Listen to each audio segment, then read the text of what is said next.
আসসালামু আলাইকুম। কেমন আছেন আপনারা সবাই? আশা করছি ভালো আছেন। আলহামদুলিল্লাহ আমিও ভালো আছি। তো আজকে সন্ধ্যাবেলা চলে গেছিলাম মেলাতে। এই মেলা আমাদের পাশের এলাকায় হচ্ছে। এই মেলাটা কিন্তু সারা রোজার মাসব্যাপী হয়েছে।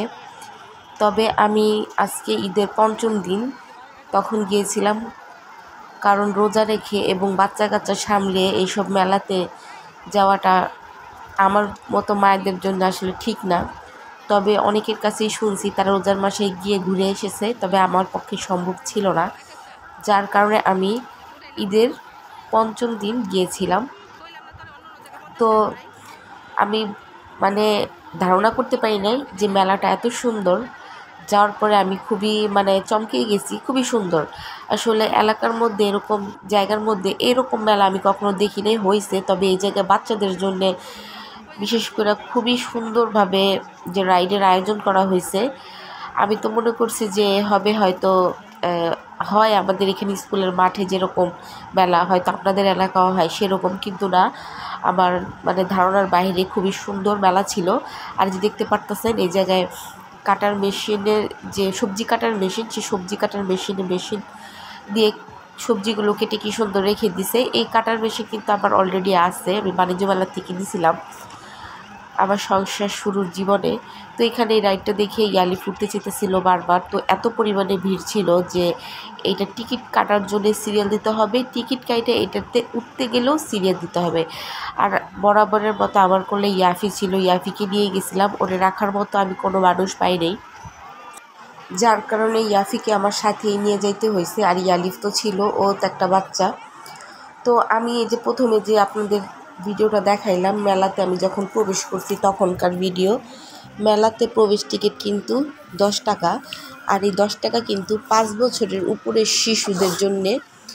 এর নিচে যে বাচ্চাগুলো আছে তাদের কিন্তু ফ্রিতেই ঢুকাইতে হয়। তো আমি আর ইয়ালিফ আর ইয়াফি যখন গেছি, তো ইয়াফির বয়স মাত্র 1 বছর, ওর কোনো টাকা লাগে নাই। আর ইয়ালিফ আর আমি 20 টাকা টিকিট দিয়ে ঢুকছি। তো ঢোকার পরে চিন্তা করতেছিলাম কোন সাইডে যাব, তো মাঝখান থেকে শুরু করে দিছি আগে। আর এই যে যাওয়ার পরে তো দেখতেই পারলেন প্রথমে কি দোকান পড়ছিল। তো এই জায়গায় ঝর্ণাটার সামনে দাঁড়াইতেছিলাম, খুবই ঠান্ডা লাগতেছিল। এত গরমের মধ্যে এই জায়গাটা অনেক ঠান্ডা পড়তেছিল, যার কারণে বেশি সময় এইখানেই কাটাইছি। আর এইখানে অনেক জোরে জোরে উচ্চ স্বরে সাউন্ড বাজতেছিল গানের। তো যার কারণে সাউন্ডগুলো কমাই দিছি, যেহেতু ইউটিউবের গাইডলাইন মেনটেন করতে হয়, কপিরাইট দেওয়ার সম্ভাবনা থাকে এই কারণে। তো ইয়াফিও এই জিনিসগুলো খুব এনজয় করতেছিল। তো আমি আগে প্রত্যেকটা রাইড ঘুরছি, ঘুরে দেখলাম যে কোন জিনিসটার ভিতরে কোন রাইডের ভিতরে আলিফকে দেওয়া যায়। তো যে দোলনা, তারপর ঘোড়া আছে, আর এই যে এখানে দেখতে পেলেন প্রথমে ট্রেন আছে, এইগুলো আমি সিলেক্ট করছি যেগুলোর মধ্যে যে কোনো 2টা ভিতরে আমি আলিফকে উঠাবো।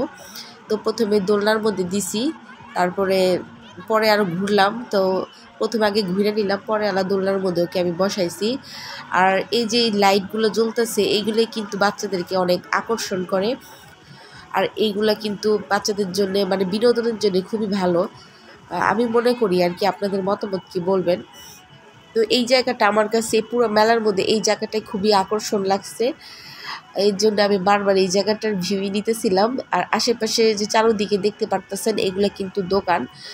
যারা সাংসারিক আমার মতো তারা আসলে এখানে কেনার মতো অনেক কিছু আছে। যারা মিরপুরে আছেন তারা হয়তো এই মেলাতে ঘুরে গেছেন, আর যারা মিরপুরে বাইরে আছেন তারাও এসে দেখতে পারেন। আমার মনে হয় এই মেলাটা বৈশাখের পরেও থাকবে, বৈশাখ মাসটাও মেবি থাকবে, যেহেতু এখনও উঠে নাই। তো আমি ওই ঝর্ণার সাইড থেকে ব্যাক করে তারপরে আস্তে আস্তে কেনাকাটার দিকে গেলাম যে কি আছে। এই ট্রেগুলো কিন্তু খুব সুন্দর, 100 টাকা করে। ট্রেটা কিন্তু প্লাস্টিকের ছিল, হাত থেকে পড়ে গেলে ভাঙবে না, এটা একটু রাবার টাইপের প্লাস্টিক ছিল।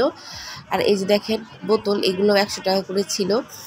তো আসলে আমি যে প্রথম গেছি তো কেনাকাটাটা একটু কমই করছি, নেক্সট টাইম যখন আবার যাব তখন কেনাকাটা করব। আর তখন গেলে ইয়াফিকে বাসায় রেখে যাব, কারণ ওকে কোলে নিয়ে এরকম ঘোরার দেখাটা আসলে সম্ভব হয় না। আর ও তো মাত্র হাঁটা শিখছে মাত্র বললে ভুল হবে, 3 মাস হয়েছে আর কি হাঁটতেছে। তো ওইভাবে হাঁটতে পারে না, ঘরের ভিতরে যেরকম হাঁটে ওইভাবে তো আর রাস্তায় ছেড়ে দেওয়া যায় না। তো যার কারণে ওরা কোলে নিয়ে সারা মেলা আমার হাঁটছি এবং আমার একটু কষ্টও হয়েছে। আমার ইয়াফিকেও এক হাত দিয়ে ধরে রাখতে হয়েছে, তার মধ্যে আবার ভিডিও করছি আপনাদের মাঝে শেয়ার করার জন্য। তো ইয়ালিফকে আমি বলছি যে তুমি আমার বোরখা ধরে রাখো, হাত ছাড়ো না, নাহলে কিন্তু হারায় যাবা।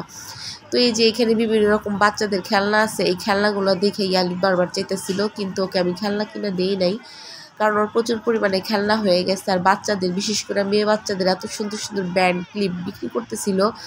আল্লাহ আমাকে একটা কন্যা সন্তান দেয় নাই, না হলে আমি কন্যা সন্তানকে সবসময় পুতুল সাজায় রাখতাম। তো আল্লাহ আমাকে পুত্র সন্তান দিছে, তাও আল্লাহর কাছে আলহামদুলিল্লাহ। যাদের কন্যা আছে তাদের ঘরে রহমত আছে। তো এই যে দেখেন, মানে আমি যে আর কি বাচ্চাদের খেলনা, তারপর বাচ্চাদের ক্লিপ, বাচ্চাদের আইটেমগুলো আমার কাছে দেখতে খুবই ভালো লাগে।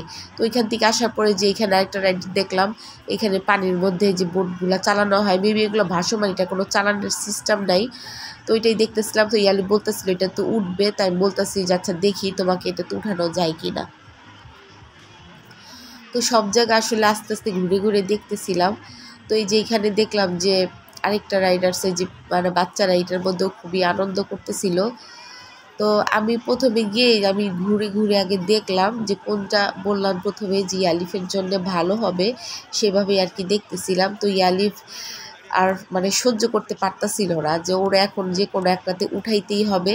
তো আমি বললাম যে চলো যাই আগে দেখি। তো মেলাতে আপনারা যদি যেতে চান তাহলে সন্ধ্যাবেলা যেয়েন বা সন্ধ্যার পরে যেয়েন, কারণ ওই টাইমে বিভিন্ন রকম লাইটিং থাকে, বাচ্চাদের দেখতে আনন্দ লাগে। দিনের বেলায় রোদ থাকে, তো আমি ওইভাবেই সিলেক্ট করে নিয়ে রাতে গেছিলাম। আর এই যে এই কাজটা কে কে করছেন, এখনও কে কে করেন, যে পিস্তল দিয়ে বেলুন ফুটানো, এটা কিন্তু খুবই ভালো লাগে। তো ইয়ালিফকে বলতেছিলাম এটা করবা কিনা, তো বলে কিনা ও ভয় পাইতেছিল। তারপর ওকে নিয়ে যে দোলনার এই রাইডে উঠাই দিলাম, ও আর যাইয়েন উঠলো। এইখানে কিছু সময় দাঁড়াইছিলাম, ও খুবই মজা করতেছিল। তো ইয়াফি ওদেরকে টাটা দিতেছিল, আর ওরাও বারবার এদিকে ঘুরে ঘুরে টাটা দিতেছিল। তো এইগুলো দেখার পরে আবার চলে গেলাম সাংসারিক জিনিসপত্র দেখার জন্য। এইখানে কিন্তু অনেক সুন্দর সুন্দর স্টিলের জিনিস ছিল এবং সিলভারেরও জিনিস ছিল। তো আস্তে আস্তে দেখতেছিলাম আর কি। আর এই যে ইয়াফিকে কোলে নিয়ে কিন্তু তেমনভাবে দেখাও যাইতেছিল না। তো আমি ওই মেলার থেকে আসার সময় বারবার চিন্তা করতেছিলাম যে আরও একবার আসতে হবে। অনেক জিনিস দেখে আসছি কিন্তু নেওয়া হয় নাই ওইভাবে। তো আমার বোনও আমার সাথে গেছিল, ওর মেয়ের জন্য বিভিন্ন জিনিস কিনছে। আর যে বললাম, ছেলেদের থেকে মেয়েদের আইটেমই কিন্তু সব সময় সব জায়গায় বেশি থাকে, এখানেও কিন্তু তার ব্যতিক্রম না। এখানেও খুবই সুন্দর সুন্দর মেয়েদের জিনিস। আর এই যে দেখেন, একটু কাছ থেকে দেখায় দিই, খুবই দরকারি যে রান্নাঘরের জিনিসগুলা এখানে কিন্তু অনেক সুন্দর সুন্দর ছিল, দেখতে খুবই সুন্দর লাগতেছিল। মানে মন চাইতেছিল সবগুলোই নিয়ে আসি নিজের কাজের জন্যে, তবে আসলে এটা হয়ে ওঠা সম্ভব না।